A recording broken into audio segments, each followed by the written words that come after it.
le directeur de la ressource dopamine ici dans le quartier. Mesdames et messieurs, Monsieur Martin Pagé. Bienvenue dans Hochelaga, Maisonneuve. Bienvenue à la première nuit dans Hochelaga, Maisonneuve. L'organisme Dopamine travaille depuis 1991 à soutenir et accompagner les personnes qui consomment des drogues. Plusieurs d'entre eux sont à risque ou carrément à la rue.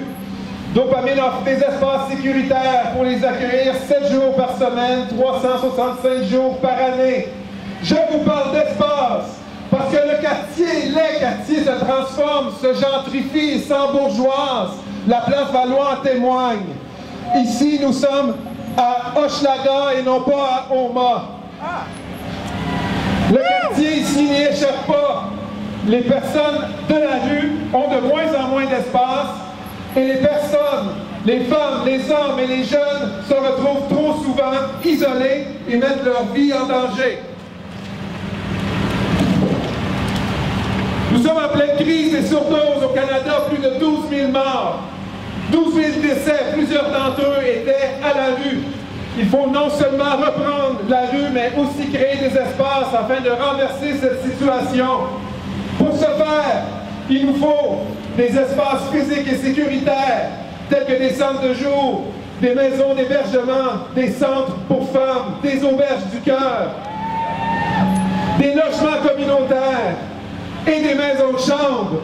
Ici, nous sommes fiers de supporter, Dopamine est fier de supporter le projet de l'Anonyme sur la rue Sainte-Catherine, afin que les personnes qui avaient perdu leur toit suite à un incendie puissent retrouver leur maison dans des conditions acceptables, salubres et abordables, et qui respectent surtout leur style de vie.